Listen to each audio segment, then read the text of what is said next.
Les réformes de la gouvernance locale au Bénin ayant conduit à la prise de service des secrétaires exécutifs ont induit un impact positif sur la mobilisation des ressources locales.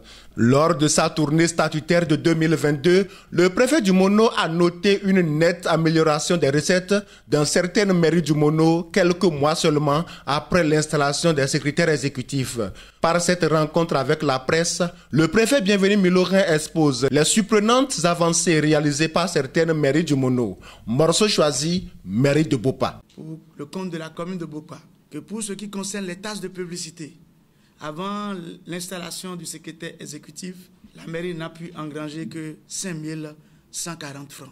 Au 14 octobre 2022, c'est-à-dire pour les 5 mois que le secrétaire exécutif a exercé son rôle d'organe exécutif communal, cette taxe a été mobilisée à hauteur de 30 907 920 francs, soit 30 902 780 d'écart. Pour ce qui concerne les taxes sur les taxis, la mairie n'a pu mobiliser que 62 000 francs à la date du 30 avril, date d'installation du secrétaire exécutif.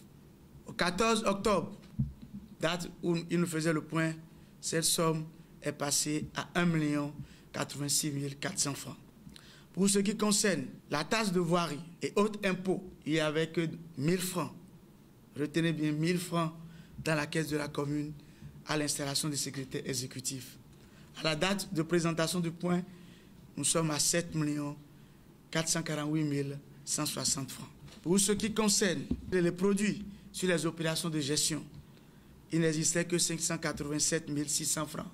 À la date de notre passage, il y a 1 316 810 francs. Tout comme Bopa, les communes de Lokossa et de Komé ont aussi réalisé de bonnes performances dans la mobilisation des ressources locales. Lorsque nous venons à la commune de Lokossa, pour 32 118 923 francs mobilisés du 1er janvier 2022 au 30 avril 2022, nous sommes aujourd'hui à 193 346 000, ce qui nous donne un écart de 161 227 966 mobilisés en 5 mois, contre 4 mois de mobilisation avant l'avènement des secrétaires exécutifs. Lorsque nous prenons la commune de Komé, pour 32 670 170 francs mobilisés au cours des 4 premiers mois, nous sommes à 79 232 609 francs mobilisés au cours des 5 mois. Donc pour ces 3 communes, vous notez de façon considérable que de grands efforts ont été faits. Et parmi les facteurs ayant favorisé cette avancée, c'est l'adhésion de tous les acteurs de mobilisation. En dépit de ces louables efforts dans les mairies du Mono, le préfet Bienvenu Milorin a constaté qu'il reste plusieurs autres axes de mobilisation de ressources locales qui n'ont pas du tout bougé. Le tableau n'est pas resté aussi rose dans toutes les communes.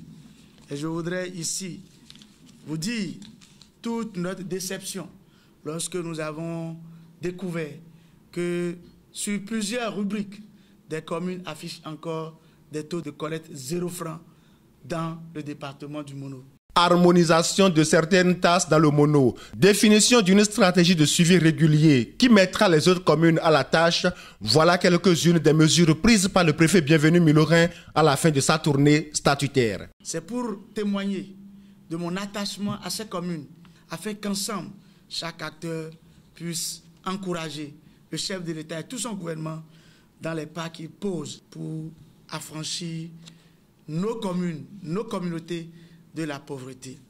Des communes du Mono affichent déjà des retombées économiques des dernières réformes dans la décentralisation au Bénin.